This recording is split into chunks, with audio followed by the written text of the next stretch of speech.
পারিবারিক ভাবে আল্লাহ পাক শিক্ষা দিয়েছেন, তার রাসূল শিক্ষা দিয়েছেন। স্বামী স্ত্রীর মধ্যে কত দ্বন্দ্ব, মারামারি, খুনাখুনি।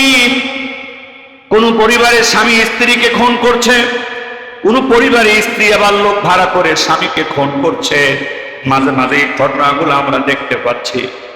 আল্লাহ রাব্বুল আলামিন বলে, আমার বান্দা বান্দি দুনিয়ার মানুষেরা শুনে রাখো, হুন্না লিবাসুল লাকুম ওয়া আনতুম লিবাসুল লাহুন্না। স্ত্রীরা হলো স্বামীদের জন্য মর্যাদার পোশাক, সম্মানের পোশাক, আর স্বামীরাও হলো স্ত্রীদের জন্য মর্যাদার সম্মানের পোশাক। স্ত্রীর দ্বারা স্বামীর মান মর্যাদা রক্ষা হবে, আবার স্বামীর দ্বারা স্ত্রীর মান মর্যাদা রক্ষা হবে। আবার আল্লাহ পাক শিক্ষা দেন, ওয়ালাহুন্না মিসলুল্লাযী আলাইহিন্না বিল মারুফ। ও পুরুষেরা, স্বামীরা শুনে রাখো, তোমাদের স্ত্রীদের উপরে তোমাদের যেমন কিছু অধিকার আছে, কিছু মর্যাদা আছে ন্যায়সঙ্গত ভাবে, ঠিক একই রকম ভাবে তুমি স্বামীর উপরেও তোমার স্ত্রীর অধিকার আছে, পাওনা আছে। কথা বলেন ঠিক কিনা? তুমি স্বামী হয়েছ বলেই, পুরুষ হয়েছ বলেই সব অধিকার তোমার, সব পাওনা তোমার। তোমার স্ত্রীর কোনো পাওনা নাই, অধিকার নাই, এমন শিক্ষা আমি আল্লাহ দেই নাই। তবে অলির রিজালি আলাইহিন্না দারাজা, অধিকার স্ত্রীরও রয়েছে, স্বামীরও রয়েছে। তবে আমি আল্লাহ স্ত্রীর উপরে স্বামীর মর্যাদাটা একটু বাড়িয়ে দিয়েছি। বলেন না সুবহানাল্লাহ। কিন্তু অধিকারের কোনো কমতি নেই। স্বামী যেই মানের দামি পোশাক পরবে, একই রকম দামি পোশাক স্ত্রীর জন্য ক্রয় করবে। স্বামী যেই মানের খানা খাবে, স্ত্রীকে একই মানের খানা খাওয়াবে। স্বামী যেই মানের চিকিৎসা গ্রহণ করবে, স্ত্রীকে সেই একই মানের চিকিৎসা দিতে হবে। সব সময় মাছের মাথা স্বামী খাবে আর স্ত্রী শুধু লেজ খাবে, এই বিধান ইসলামে দেয় নাই। অনেক পরিবারে এটা আমরা দেখেছি। পরিবারে সব পুরুষ মানুষ ইচ্ছা মতো তরকারি খেয়ে ভাঙ্গা কিছু মাছের টুকরা রেখে উঠে যায়, বাড়ির মহিলারা পরে ওই টুকরা টুকরা খায়। ইসলাম এই বিধান দেয় নাই। বড় পেটের বানাও, বড় প্লেটে স্বামীও বসো, স্ত্রীও বসো, সন্তানরাও বসো, এক প্লেটে সামনে থেকে একই সাথে খাবার খাও।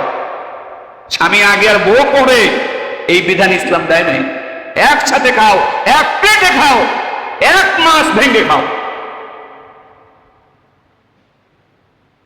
এর চাইতে উত্তম শিক্ষা আপনি আর কোন জায়গায় পাবেন? সামাজিক ভাবে আল্লাহ রাব্বুল আলামিন শিক্ষা দিয়েছেন, আমার বান্দারা ওয়া'বুদুল্লাহ ওয়া লা তুশরিকু বিহি শাইআ। আমি আল্লাহরও কিছু পাওনা আছে তোমাদের কাছে, আমারও কিছু অধিকার আছে। তোমাদেরকে কত কিছু দিলাম, ফ্রি ফ্রি দিলাম। অক্সিজেন সব থেকে দামি জিনিস ফ্রি করে দিলাম, পানিটাও ফ্রি করে দিলাম, সূর্যের আলো ফ্রি করে দিলাম, চন্দ্রের আলো ফ্রি করে দিলাম, হাত পা চক্ষু নাক কান কিডনি লিভার। আমি আল্লাহর কাছে পয়সা দিয়ে তোমাদের কোনো কিছু কিনতে হয় নাই, সব ফ্রি করে দিয়েছি। আমার কি কোনো পাওনা নাই? ওয়া'বুদুল্লাহ। সমাজের লোকেরা যদি ভালো থাকতে চাও, নিরাপত্তা চাও, কল্যাণ চাও, এক নম্বরে আমি আল্লাহর পাওনাটা আদায় করো, আমার কাছে মাথা নত করো। কথা বলে ঠিক কিনা? তোমারে বানিয়েছি আমি, তুমি গোলাম হবে আমার। কোন মানুষ মানুষের গোলাম হতে পারে না, মানুষ গোলাম হবে আল্লাহর। যেই মানুষ আল্লাহর গোলাম হয়, আল্লাহকে ভয় করে, ওই মানুষকে ভালো রাখার দায়িত্ব আল্লাহর। আর যেই মানুষটা আল্লাহকে বাদ দিয়ে মানুষ হয়ে মানুষকে ভয় করে, ওই মানুষকে ভালো রাখার দায়িত্ব আল্লাহ নেয় না। দেশের প্রত্যেকটা জনগণ, শাসক এবং শাসিত সকলেরই সঠিক শিক্ষকের মাধ্যমে, সঠিক শিক্ষার দ্বারা নিজেদের বুঝগুলাকে সঠিক বানাতে হবে। কথা বলেন ঠিক কিনা? সঠিক শিক্ষকের দ্বারা, সঠিক শিক্ষার মাধ্যমে দেশের প্রত্যেকটা মানুষের বুঝটাকে সঠিক করতে হবে। 2 নম্বরে বলেছিলাম যে সঠিক পরামর্শ এবং সঠিক পরিবেশ লাগবে। শিক্ষা ভালো, বুঝ ভালো, কিন্তু আশেপাশের পরিবেশ ভালো না, তাহলে খারাপ পরিবেশ একজন ভালো মানুষকেও খারাপ বানিয়ে দিতে পারে।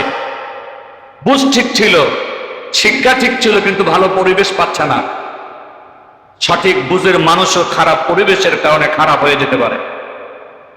3 নম্বরে, সঠিক আইনের দ্বারা সৎ ব্যক্তির মাধ্যমে দেশের মধ্যে সঠিক বিচার অব্যাহত রাখতে হবে। ন্যায় বিচারকের দ্বারা সঠিক আইনের মাধ্যমে দেশে ন্যায় বিচার চালু রাখতে হবে। শিক্ষা দীক্ষা ভালো, পরিবেশ ভালো, কিন্তু দেশের বিচার ব্যবস্থা ভালো না, বিচার ব্যবস্থায় ন্যায় বিচার নাই, তাহলেও অনেক ভালো মানুষও মিথ্যা মামলার শিকার হয়ে মিথ্যা রায়ের মাধ্যমে ফাঁসির কাষ্ঠেও ঝুলতে পারে। কথা বলে ঠিক কিনা? মানুষ তো নিরপরাধ, কিন্তু তাকেও বেইনসাফির আদালতে ফাঁসি দেওয়া হতে পারে। এই জন্য অবশ্যই ন্যায় বিচারকের দ্বারা সঠিক আইনের মাধ্যমে দেশে ন্যায় বিচার চালু থাকতে হবে। নাম্বার 4, শুধু নিজে ভালো থাকলে সমাজ, পরিবার, রাষ্ট্র ভালো থাকবে না। এই জন্য ইসলামের একটা গুরুত্বপূর্ণ বিধান হলো নিজে যেমন ভালো কাজ করতে হবে, মানুষকে ভালো কাজের দিকে ডাকতে হবে, সৎ কাজের আদেশ করতে হবে, নিজে যেমন অন্যায় কাজ থেকে বিরত থাকতে হবে, অন্যদেরকেও অন্যায় কাজে নিষেধ করার আমল চালু রাখতে হবে। কথা বলেন ঠিক কিনা? আমি একা একা ভালো থাকলাম, আমার আশেপাশে অন্যায় চলতে থাকলো, আমি কিছু বললাম না, এক সময় পাশের বাড়ির অন্যায় আমার ঘরে ঢুকতে পারে কি পারে না? পারে। এজন্য সৎ কাজের আদেশ করা এবং অসৎ কাজের নিষেধ চালু রাখা, এটাও সমাজ, পরিবার, রাষ্ট্র ভালো থাকার জন্য একটা গুরুত্বপূর্ণ আমল। সঠিক শিক্ষককে সঠিক শিক্ষা কি? গত জুমায় একটুখানি বলেছিলাম, আমাদের সর্বপ্রথম শিক্ষককে স্বয়ং আল্লাহ তাআলা। এটি আল্লাহ পাক নিজে কোরআনে আলোচনা করেছে। আর রহমান আল্লামাল কোরআন, দয়াময় আল্লাহ, তিনি যিনি কোরআন শিক্ষা দিয়েছেন। আল্লাহ পাক নিজেই নিজের পরিচয় অনেকগুলো পরিচয়ের ভিতরে শিক্ষক হিসাবেও পরিচয় দিয়েছে। আল্লাহ রাব্বুল আলামিন যে শিক্ষা দিয়েছেন তার নাম হলো কোরআন। কোরআনের শিক্ষার ব্যাপারে আল্লাহ রাব্বুল আলামিনের বক্তব্য, যালিকাল কিতাবু লা রাইবা ফীহি, এই কোরআনের শিক্ষার মধ্যে ভুল ভ্রান্তি তো দূরের কথা, এই কোরআনের শিক্ষার মধ্যে আমি আল্লাহ সন্দেহ করারও কোনো সুযোগ রাখি নাই। হুদাল লিল মুত্তাকিন, স্পেশাল ভাবে কোরআন যারা মুসলমান মুত্তাকি, আমি আল্লাহকে যারা ভয় করে চলে, স্পেশাল ভাবে কোরআন তাদেরকে সঠিক শিক্ষা দিবে, সঠিক পথ দেখাবে। আর কমন ভাবে, সাধারণ ভাবে হুদাল লিন্নাস, শুধু মুসলমান ইমানদারদেরকেই আমার কোরআন সঠিক শিক্ষা দিবে তা নয়, বরং যারাই বলে আমি মানুষ, আমার এই কোরআন প্রত্যেকটা মানুষকেই সঠিক শিক্ষা দেওয়ার ক্ষমতা রাখে। কোরআন মুসলমানকেও সঠিক শিক্ষা দেওয়ার ক্ষমতা রাখে। কোরআন সকল মানুষ, হিন্দু, খ্রিস্টান, বৌদ্ধ, সবাইকেই কোরআন সঠিক শিক্ষা দেওয়ার ক্ষমতা রাখে। কোরআন কারোর সাথে হিংসা করে না, না শুধু মুসলমান পড়লে কোরআনের সঠিক শিক্ষা জানতে পারবে, হিন্দু খ্রিস্টান কোরআন পড়লে কোরআনের সঠিক শিক্ষা জানতে পারবে না, এই হিংসা আল্লাহর কোরআন করে না। যদিও আমরা হিন্দু ধর্মের ব্যাপারে শুনি ঠাকুরের ঘরেই ঠাকুরের পয়দা হয়, ঠাকুরের ঘরে জন্ম না নিলে অন্য বংশের লোক যত স্বীকৃতি হোক তাকে হিন্দু ধর্মে ঠাকুর হিসাবে মেনে নেওয়া হয় না।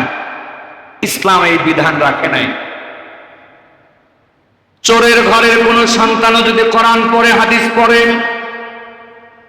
চোরের ঘরের সন্তানও আলেম হতে পারে, এমপি মন্ত্রীর ঘরের সন্তানও যদি কোরআন পড়ে, হাদিস পড়ে, সেও আলেম হতে পারে, ইমাম হতে পারে। ভ্যানওয়ালা, রিক্সাওয়ালার সন্তানও যদি আল্লাহর কোরআন পড়ে, রাসূলের হাদিস পড়ে, সেও ইমাম হতে পারে। ইসলামে এতে কোনো বাধা নাই। বলেন না সুবহানাল্লাহ। কোনো বৈষম্য রাখা হয়নি। না শুধু হুজুরের ছেলেই হুজুর হবে, শুধু ইমামের ছেলেই ইমাম হতে পারবে, এই ধরনের বৈষম্যমূলক কোন নীতি ইসলামে নাই। বাস্তবতার নিরিখে আমরা এটা বুঝতে পারলাম, এক নম্বরে সর্বশ্রেষ্ঠ শিক্ষক, সঠিক শিক্ষক হলেন স্বয়ং আল্লাহ তাআলা। তাহলে আল্লাহ তাআলার মাধ্যমে যে শিক্ষা এই দুনিয়াতে এসেছে, ওই শিক্ষাটাও সব থেকে সঠিক শিক্ষা। কথা বলেন ঠিক কিনা? সব থেকে বড় সঠিক শিক্ষক আল্লাহ, আর আল্লাহর শিক্ষা হলো আল কোরআন। সব থেকে বড় সঠিক শিক্ষা হলো আল কোরআন। দ্বিতীয় নম্বরে এই দুনিয়াতে যার ব্যাপারে আল্লাহ পাক সাক্ষী দিয়েছেন, শত্রু মিত্র সকলেই সাক্ষী দিয়েছে, লিয়াগফির লাকাল্লাহু মা তাকদ্দামা মিন যামবিকা ওয়া মা তাআখার। এই দুনিয়ার মানুষদের ভিতরে নবী মুহাম্মদুর রাসূলুল্লাহর ব্যাপারে আল্লাহ পাক সাক্ষী দিয়েছেন, যার আগেও কোনো ভুল নাই, পরেও কোনো ভুল নাই। নিষ্পাপ হিসাবে বিশ্ব নবীকে আল্লাহ পাক সার্টিফিকেট দিয়েছেন। মক্কার বহু কাফের বেঈমান ইসলাম গ্রহণ না করলেও আল্লাহর নবীকে কেউ চরিত্রহীন, লম্পট, মিথ্যাবাদী বলতে পারে নাই। ওরা পাগল বলেছে, জাদুকর বলেছে, মানুষকে ভুল বোঝানোর জন্য, কিন্তু নবীজিকে কেউ মিথ্যাবাদী আর লম্পট বলতে পারেনি। সেই হিসাবে আল্লাহ তাআলার পরে এই দুনিয়ায় দ্বিতীয় নম্বরে সব থেকে সঠিক শিক্ষকের নাম হলো বিশ্বনবী মুহাম্মদুর রাসূলুল্লাহ।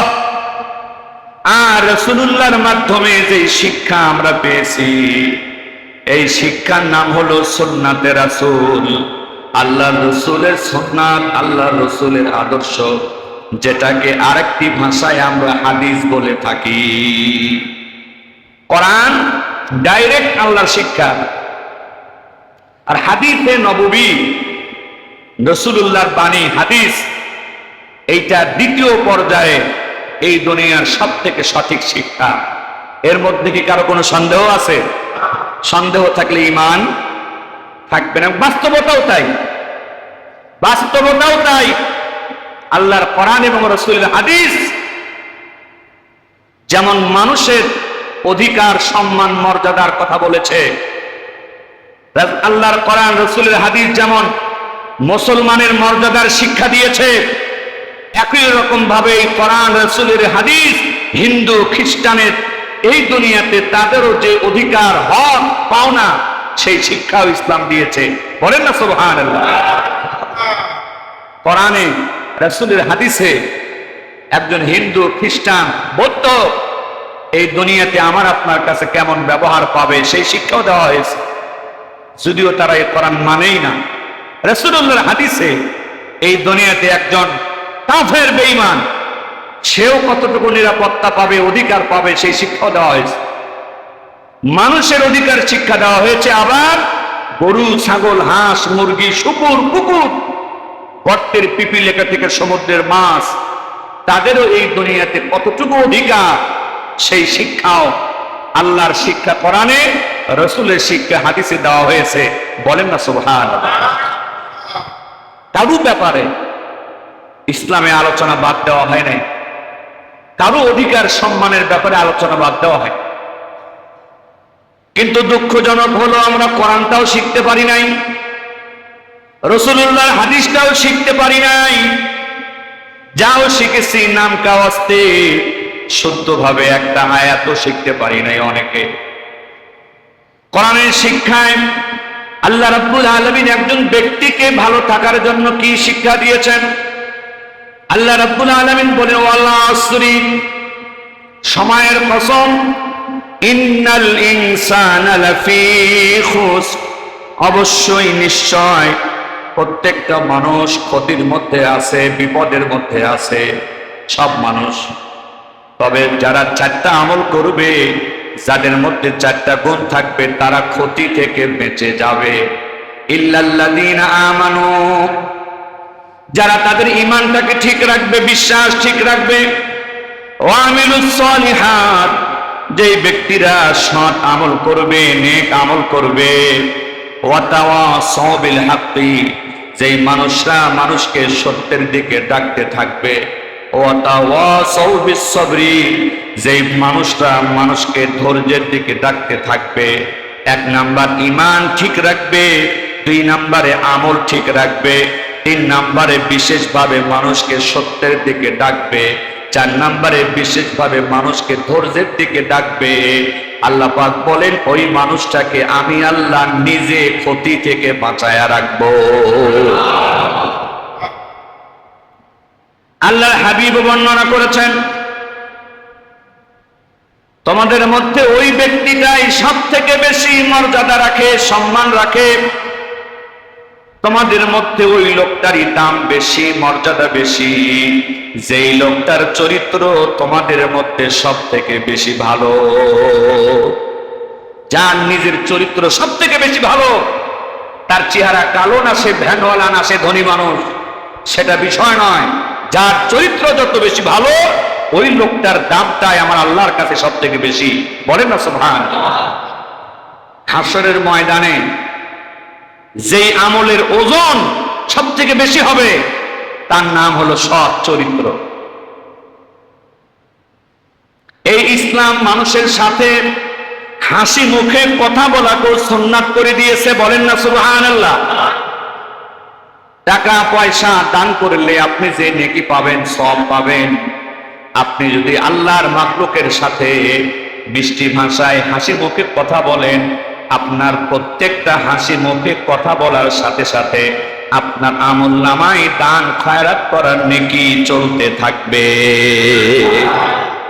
হাসি মুখে কথা বলা সওয়াবের কাজ।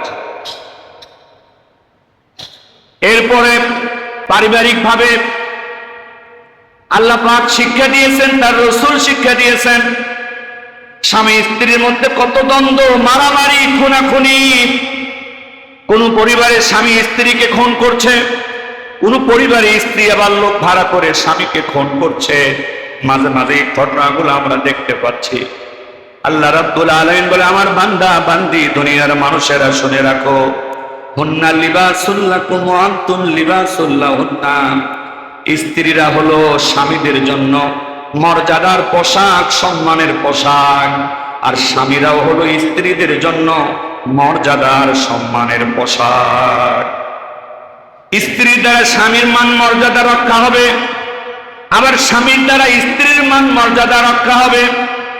আবার আল্লাহ পাক শিক্ষা দেন, ওয়ালাহুন্না মিথলুল্লাযী আলাইহিন্না বিল মারুফ। ও পুরুষেরা, স্বামীরা শুনে রাখো, তোমাদের স্ত্রীদের উপরে তোমাদের যেমন কিছু অধিকার আছে, কিছু মর্যাদা আছে ন্যায়সঙ্গত ভাবে, ঠিক একই রকম ভাবে তুমি স্বামীর উপরেও তোমার স্ত্রীর অধিকার আছে, পাওনা আছে। কথা বলেন ঠিক কিনা? তুমি স্বামী হয়েছ বলেই, পুরুষ হয়েছ বলেই সব অধিকার তোমার, সব পাওনা তোমার। তোমার স্ত্রীর কোনো পাওনা নাই, অধিকার নাই, এমন শিক্ষা আমি আল্লাহ দেই নাই। তবে অলির রিজালি আলাইহিন্না দারাজা, অধিকার স্ত্রীরও রয়েছে, স্বামীরও রয়েছে। তবে আমি আল্লাহ স্ত্রীর উপরে স্বামীর মর্যাদাটা একটু বাড়িয়ে দিয়েছি। বলেন না সুবহানাল্লাহ। কিন্তু অধিকারের কোনো কমতি নেই। স্বামী যেই মানের দামি পোশাক পরবে, একই রকম দামি পোশাক স্ত্রীর জন্য ক্রয় করবে। স্বামী যেই মানের খানা খাবে, স্ত্রীকে একই মানের খানা খাওয়াবে। স্বামী যেই মানের চিকিৎসা গ্রহণ করবে, স্ত্রীকে সেই একই মানের চিকিৎসা দিতে হবে। সব সময় মাছের মাথা স্বামী খাবে আর স্ত্রী শুধু লেজ খাবে, এই বিধান ইসলামে দেয় নাই। অনেক পরিবারে এটা আমরা দেখেছি। পরিবারে সব পুরুষ মানুষ ইচ্ছা মতো তরকারি খেয়ে ভাঙ্গা কিছু মাছের টুকরা রেখে উঠে দেয়, বাড়ির মহিলারা পরে ওই টুকরা টুকরা খায়। ইসলাম এই বিধান দেয় নাই। বড় পেটেল বানাও, বড় প্লেটে স্বামীও বসো, স্ত্রীও বসো, সন্তানরাও বসো, এক প্লেটে সামনে থেকে একই সাথে খাবার খাও। স্বামী আগে আর বউ পড়ে, এই বিধান ইসলাম দেয় নাই। একসাথে খাও, এক প্লেটে খাও, এক মাস ভেঙে খাও। এর চাইতে উত্তম শিক্ষা আপনি আর কোন জায়গায় পাবেন? সামাজিক ভাবে আল্লাহ রাব্বুল আলামিন শিক্ষা দিয়েছেন, আমার বান্দারা ওয়া'বুদুল্লাহ ওয়ালা তুশরিকু বিহি শাইআ। আমি আল্লাহরও কিছু পাওনা আছে তোমাদের কাছে, আমারও কিছু অধিকার আছে। তোমাদেরকে কত কিছু দিলাম, ফ্রি দিলাম। অক্সিজেন সব থেকে দামি জিনিস ফ্রি করে দিলাম, পানিটাও ফ্রি করে দিলাম, সূর্যের আলো ফ্রি করে দিলাম, চন্দ্রের আলো ফ্রি করে দিলাম, হাত পা চক্ষু নাক কান কিডনি লিভার। আমি আল্লাহর কাছে পয়সা দিয়ে তোমাদের কোনো কিছু কিনতে হয় নাই, সব ফ্রি করে দিয়েছি। আমার কি কোনো পাওনা নাই? ওয়া'বুদুল্লাহ। সমাজের লোকেরা যদি ভালো থাকতে চাও, নিরাপত্তা চাও, কল্যাণ চাও, এক নম্বরে আমি আল্লাহর পাওনাটা আদায় করো, আমার কাছে মাথা নত করো। কথা বলে ঠিক কিনা? তোমারে বানিয়েছি আমি, তুমি গোলাম হবে আমার। কোন মানুষ মানুষের গোলাম হতে পারে না, মানুষ গোলাম হবে আল্লাহর। যেই মানুষ আল্লাহর গোলাম হয়, আল্লাহকে ভয় করে, ওই মানুষকে ভালো রাখার দায়িত্ব আল্লাহর। আর যেই মানুষটা আল্লাহকে বাদ দিয়ে মানুষ হয়ে মানুষকে ভয় করে, ওই মানুষকে ভালো রাখার দায়িত্ব আল্লাহ নেয় না। তুমিও মানুষ, সেও মানুষ। মানুষ কেন মানুষকে ভয় পাবে? ভয় করলে তো আমি আল্লাহকেই করতে হবে, কারণ আমি সৃষ্টিকর্তা। কথা বলেন ঠিক কিনা? কিন্তু আমরা আজকে আল্লাহর গোলামি বাদ দিয়ে মানুষের গোলামি শুরু করছি, কি করি নাই? আমরা অমুক নেতারে ভয় করি, তমুক নেতারে ভয় করি, র্যাব রে, পুলিশ রে, আর্মি রে ভয় করি। মানুষ মানুষকে ভয় পাবে না। মানুষের ভয় করার একটাই জায়গা, তার নাম কি? আল্লাহ। মানুষ যখন আল্লাহকে বাদ দিয়ে মানুষকে ভয় পায়, তখন এই মানুষটা আল্লাহর গোলাম থাকে না, মানুষের গোলাম হয়ে যায়। আর মানুষের গোলামরে ভালো রাখার দায়িত্ব আল্লাহ গ্রহণ করেন। আল্লাহ আল্লাহর গোলামরে ভালো রাখার দায়িত্ব নেয়। ওয়া'বুদুল্লাহ। ভালো থাকতে চাইলে আমি আল্লাহর হক একটু আদায় করো, আমার গোলামি করো। ওয়ালা তুশরিকু বিহি শাইআ। আমার গোলামির মধ্যে অন্য কাউকে ভাগ দিতে যেও না। যেই ক্ষমতা আমি আল্লাহর, এই ক্ষমতা অন্য কাউকে দিতে যেও না। ওয়াবিল ওয়ালিদাইনি ইহসানা। আমি আল্লাহর অধিকার আদায়ের পরেই সমাজের মানুষগুলো যদি ভালো থাকতে চাও, আমার পরেই 2 নম্বরে তুমি তোমার মাতা পিতার অধিকার আদায় করো। বলেন সুবহানাল্লাহ। মা বাবার সাথে ভালো ব্যবহার করো। যেই সমাজের মানুষ মা বাবাকে কষ্ট দেয়, তারা কোনোদিন ভালো থাকতে পারে না। অবিদিল কুরবা। 3 নম্বরে তুমি তোমার নিকট আত্মীয়দের সাথে ভালো ব্যবহার করো। যারা নিজের রক্তের সাথেই হারামিগিরি করে, যারা নিজের রক্তকেই কষ্ট দেয়, এরা কখনো ভালো থাকতে পারে না। 4 নম্বরে যদি তুমি ভালো থাকতে চাও, তোমার সমাজকে ভালো রাখতে চাও, সমাজের বাবা হারা মা হারা ওই এতিম সন্তানদের সাথে তোমরা ভালো ব্যবহার করো। বহু চাচা এমন আছে, ভাই মারা যাওয়ার পরে ভাইয়ের ছোট্ট নিষ্পাপ সন্তান থেকে শুধু জায়গা জমি থেকে বঞ্চিত করে নাই, বরং নিষ্পাপ ভাতিজাকে জায়গা জমিন লোভে চাচা নিজ হাতে জবাই করে দিয়েছে। ওয়ালিয়াতামা। যেই সমাজের মানুষ তাদের এতিমদেরকে কষ্ট দেয়, তারা কখনো ভালো থাকতে পারে। ওয়াল মাসাকিন। সমাজের লোকগুলো যদি ভালো থাকতে চাও, মিসকিনরাও তোমার সমাজের অংশ। মিসকিনদের জন্য আলাদা সমাজ আমি বানাই নাই। ধনীর জন্য যে সমাজ আমি আল্লাহ দিয়েছি, মিসকিনদের জন্য একই সমাজ দিয়েছি। সুতরাং সমাজের মিসকিনদের সাথেও তোমরা ভালো ব্যবহার করো। ওয়াল জারি যিল কুরবা, তোমার প্রতিবেশী যারা, প্রতিবেশীর সাথে ভালো ব্যবহার করো। তোমার বাড়ির পাশে যার বাড়ি, তার রাস্তা বন্ধ করে দিয়ে, তার আলো বাতাসকে বন্ধ করে দিয়ে, তার যাতায়াতকে আটকিয়ে দিয়ে, তার জানলার সামনে দরজার সামনে ময়লা ফেলে দিয়ে, বেড়া দিয়ে, প্রতিবেশীকে কষ্ট দিয়ে তুমি কখনো ভালো থাকতে পারো? প্রতিবেশী তোমার আত্মীয় হলেও ভালো ব্যবহার করো।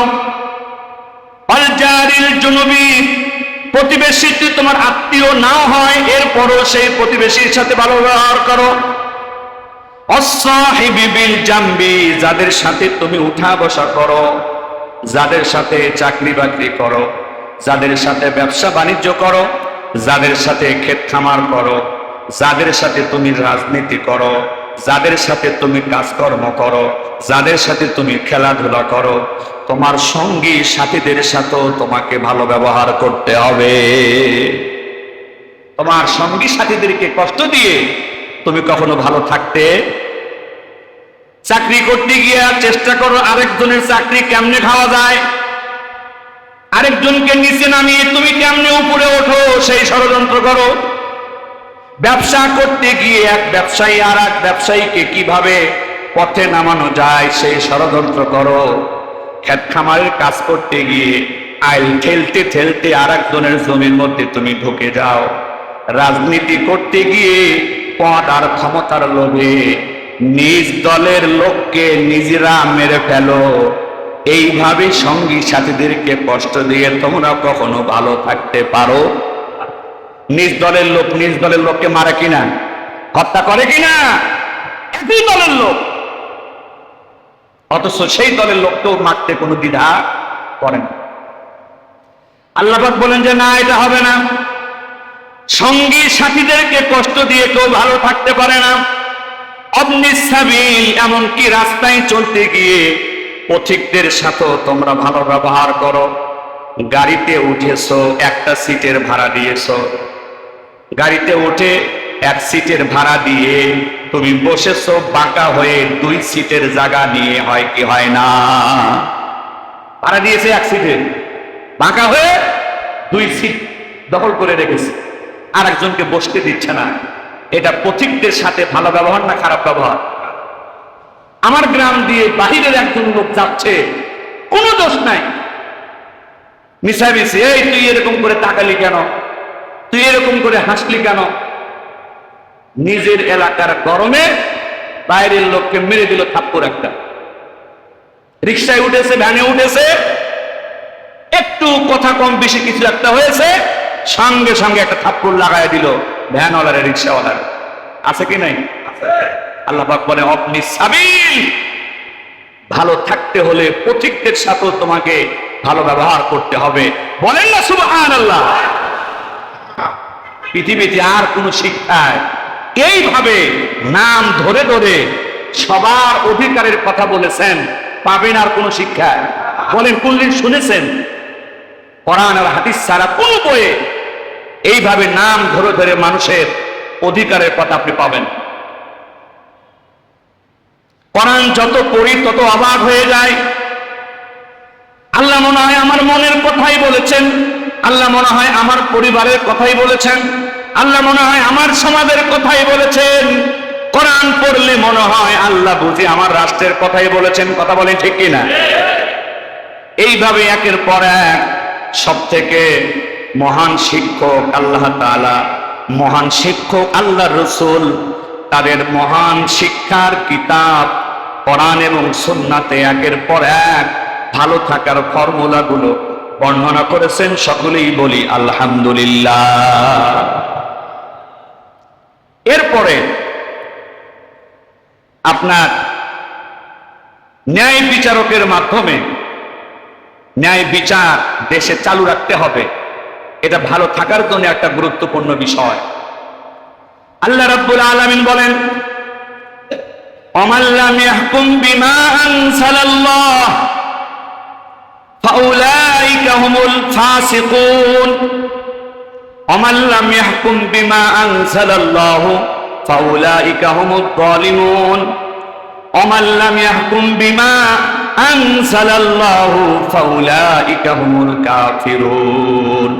তিনটা কথা বলেছেন আল্লাহ পাক বলেন, যারা আমি আল্লাহর দেওয়া আইন দিয়ে যারা বিচার করে না, এরা হলো ফাসিক, এরা হলো পাপিষ্ঠ ব্যক্তি।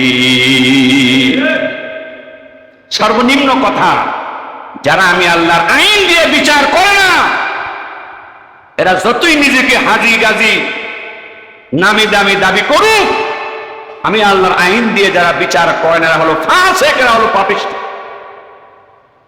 দুই নম্বরে, যারা আমি আল্লাহর আইন দিয়ে বিচার করে না, ফাউলাইকা হুমুজ জালিমুন, এরা হলো স্বৈরাচার, এরা হলো জালেম। কথা বলেন ঠিক কিনা? তিন নম্বরে, যারা আমি আল্লাহর আইন দিয়ে বিচার ফয়সালা করে না, ফাউলাইকা হুমুল কাফিরুন, তারা হলো কাফের। আমি আল্লাহর আইন দিয়ে যারা বিচার করে না, তারা হয় পাপিষ্ঠ, না হয় তারা জালেম স্বৈরাচার, না হয় তারা কাফের। কোন ঈমানদার আমি আল্লাহর আইন ছাড়া অন্য কোন আইন দিয়ে বিচার করতে পারে না। আমাদের অবস্থা তাহলে কোথায়? আল্লাহর বিচার আর মানুষের বিচারের মধ্যে রাত দিন ডিফারেন্স। মানুষের বিচার অপরাধ করার পর বিচার শুরু, আর আল্লাহর বিচার অপরাধ করার পর বিচার শুরু না। অপরাধের সকল রাস্তা আর পথ গুলাতে ঢুকলেই বিচার শুরু। বলেন না সুবহানাল্লাহ। মানুষের আইনে অপরাধ করলে তারপরে বিচার, আর আল্লাহর আইনে অপরাধ করার আগে অপরাধের রাস্তায় ঢুকলেই বিচার শুরু। বলেন না সুবহানাল্লাহ। অপরাধ তো তুমি পরে করবা, অপরাধের রাস্তায় ঢুকলেই বিচার শুরু। এই দুনিয়াতে একটা বড় ধরনের অপরাধ হলো জেনা ব্যভিচারের অপরাধ, ধর্ষণের অপরাধ। এই অপরাধের ব্যাপারে রাষ্ট্রের আইন হলো, যদি কাউকে আপনি গায়ে হাত দেন বা তার সাথে যদি খারাপ কাজকর্ম করেন, জেনা ব্যভিচার করেন, তখন আপনাকে রাষ্ট্র একটা শাস্তি দিবে। আবার সেই শাস্তিটাও নেতার ছেলের জন্য এক আইন, গরিবের ছেলের জন্য ভিন্ন আইন। আর ইসলাম জেনা ব্যভিচার ঠেকানোর জন্য প্রথম বিধান দিয়েছে, বিবাহকে সহজ করে দাও। বলেন না সুবহানাল্লাহ। কবে ডাক্তার হবে তারপরে বিয়ে, কবে ইঞ্জিনিয়ার হবে তারপরে বিয়ে, কবে এমপি মন্ত্রী হবে তারপরে বিয়ে, এটার সুযোগ আল্লাহ রাখে নাই। কারণ যত বিবাহে দেরি করা হবে, তত জেনা ব্যভিচার আর ধর্ষণ বাড়তে থাকবে। কথা বলেন ঠিক কিনা? ইসলাম বিবাহকে সহজ করে দিয়েছে। ওই বিবাহ সব থেকে উত্তম বিবাহ, যেই বিবাহের খরচ সব থেকে কম। বলে না সুবহানাল্লাহ। আর আমরা বিবাহকে কঠিন বানিয়ে দিয়েছি।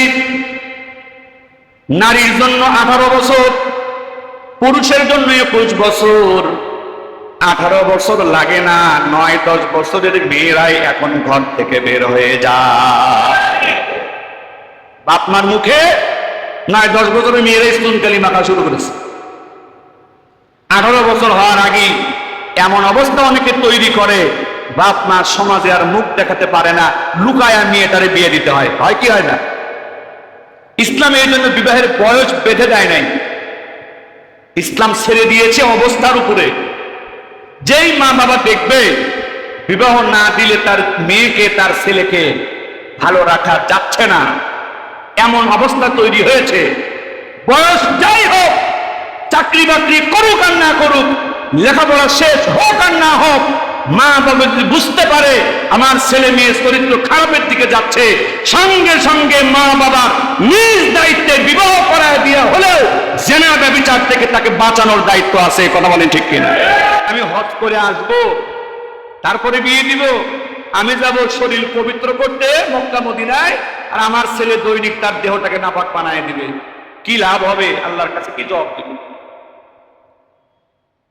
এই জন্য রাষ্ট্রের আইনে যে বয়স নির্ধারণ করা হয়েছে, এই বয়স পর্যন্ত রাষ্ট্র একটা ছেলে মেয়েকে ভালো রাখতে পারে না। বয়স দিয়েছে কিন্তু মেয়েটার নিরাপত্তা দিতে পারে না। বয়স বেঁধে দিয়েছে কিন্তু ছেলেটার নিরাপত্তা দিতে পারে না। বহু মা বাবা স্কুল কলেজ রাস্তাঘাটের পরিবেশ খারাপ হওয়ার কারণে, কলঙ্কজনক হওয়ার কারণে ইচ্ছা থাকা সত্ত্বেও ছেলে মেয়েকে বেশি লেখাপড়া করাতে পারে না, তাড়াতাড়ি বিয়ে দিতে বাধ্য হয়। আমার মেয়ে ভালো ছিল কিন্তু রাস্তা অনিরাপদ, আমার ছেলে ভালো ছিল কিন্তু স্কুল কলেজের পরিবেশ অনিরাপদ, আমি চেয়েছিলাম তাকে আরো লেখাপড়া করাবো কিন্তু পরিবেশ আমাকে সেই সুযোগ অনেক সময় দেয়। আপনি খালি বয়স বেঁধে দিবেন আর চরিত্র রক্ষার নিরাপত্তা দিতে পারবেন না। আপনার মতো এই লোকের, এই রাষ্ট্রের বয়স বেঁধে দেওয়ার কোনো অধিকার নাই। কথা বলেন ঠিক কিনা? জেনেভা বিচার ঠেকানোর জন্য বিবাহ সহজ করে দেওয়া হয়েছে। 2 নম্বরে আল্লাহ পাক যেভাবে জেনেভা বিচার শুরু হয়, 1 নম্বরে মানুষ চোখ দিয়ে দেখে, তারপরে তার জেনেভা বিচারের ইচ্ছা জাগে। যাকে মানুষ দেখে না তার প্রতি কোনো আগ্রহ তৈরি। ইসলাম নিষেধ করে দিয়েছে পুরুষেরা নারীদের দিকে হা করে তাকিয়ে থাকবে না, নারীরা পুরুষের দিকে হা করে তাকিয়ে থাকবে না। পর পুরুষ পর নারীকে দেখা হারাম বিবাহের প্রয়োজন ছাড়া। পর পুরুষ পর নারীর সাথে একান্ত প্রয়োজন না হলে কথা বলা হারাম। পর নারী পর পুরুষ একা একা এখানে সেখানে ঘুরতে যাওয়া হারাম। তাহলে যেখানে ইসলাম পর নারী পর পুরুষ বিবাহের কারণ ছাড়া দেখা করতে নিষেধ করেছে, বিবাহের কারণ ছাড়া কথা বলতে নিষেধ করেছে, বিবাহের কারণ ছাড়া 2 নারী পুরুষ এক জায়গায় এখানে সেখানে পার্কে ঘুরতে নিষেধ করে দিয়েছে, এই ইসলাম জেনেভা বিচারের কথা পরে বলেছে, আগে রাস্তাগুলো বন্ধ করেছে। কথা বলেন ঠিক কিনা?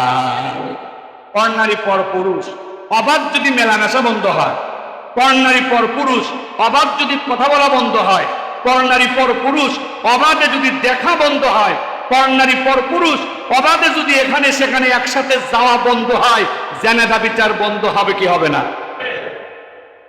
এজন্য আল্লাহর বিধান ওয়ালা তাকরাবুজ জিনা, জেনেভা বিচার করো না এই বিধান না, জেনেভা বিচারের কাছেও যেও না।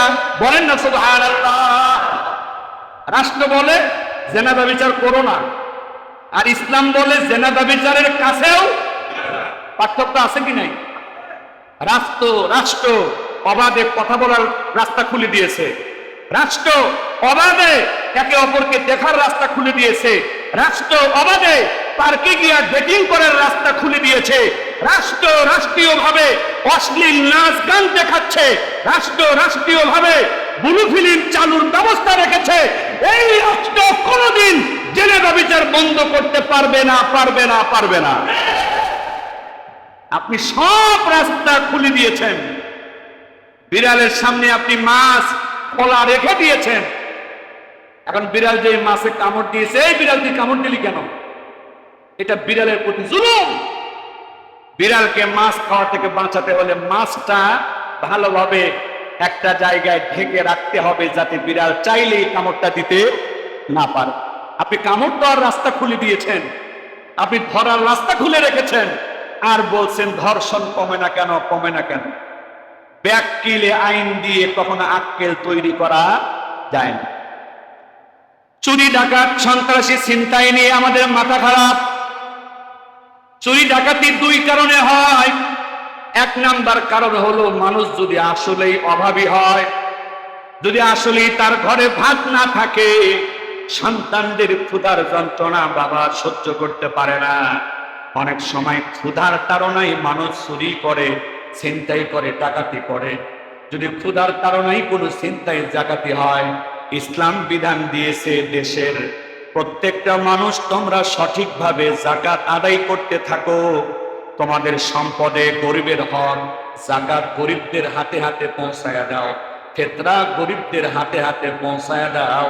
অভাবের কারণে যারা চুরি করে, এরা যদি হাতে হাতে সঠিকভাবে যাকাত পায়, হাতে হাতে সঠিকভাবে ফিতরা পায়, এদের ঘরে কেউ না খেয়ে থাকবে না, চুরিও করা লাগবে না। 2 নম্বরে অভাব নাই কিন্তু স্বভাবের চোর। স্বভাবের চোর আছে কি নাই? বেতন অনেক পায় এরপরও চুরি করে, অনেক সুযোগ সুবিধা আছে তারপরও ডাকাতি করে, চুরি করে। এদের জন্য আল্লাহ পাক বিধান দিয়েছেন, অভাবের চোরকে অভাব দূর করে দাও, আর যারা স্বভাবের চোর, কোনো অভাব নাই এরপরও চুরি করে, ডাকাতি করে, এই স্বভাবের চোরদেরকে ধরে ধরে কয়েকটা হাত পা কেটে দাও, বাকিগুলা এমনিতেই ভালো হয়ে যাবে। আল্লাহর বিধান আর মানুষের বিধানে কত পার্থক্য। রাষ্ট্র বলতেছে চুরি কেন বন্ধ হয় না, চুরি কেন বন্ধ হয় না? তুমি কি দেশের জাকাতের আইন চালু করেছো? মানুষের অভাব দূর করার আইন কি চালু করেছো? ও রাষ্ট্র, তুমি যদি মানুষের অভাব দূর করার আইন চালু করতে না পারো, এই মানুষের চুরি ডাকাতি বন্ধ করার কোন শক্তি তোমার নাই। এই জন্য আগে রাষ্ট্রে জাকাতের আইনটা সঠিকভাবে চালু করে অভাবী মানুষের অভাব দূর করতে হবে। 2 নম্বরে স্বভাবের চোরদের ধরে ধরে 5-10টার হাত প্রকাশ্যে কেটে দিলেই বাকি লাখ চোর এমনি ভালো হয়ে যাবে। তাহলে রাষ্ট্রের শিক্ষার মধ্যে, রাষ্ট্রের বুঝের মধ্যে আর আল্লাহর দেওয়া শিক্ষার বুঝের মধ্যে পার্থক্য আছে কি নাই? যে রাষ্ট্রের শিক্ষায় ভুল, যে রাষ্ট্রের বুঝের মধ্যে ভুল, যে রাষ্ট্রের আইন কানুনে ভুল, ওই রাষ্ট্র কোনোদিন আমাকে আপনাকে শান্তি দিতে পারবে? অভ্যুত্থান তো মেলা হয়েছে, দেশ তো অনেক আলাদা হয়েছে।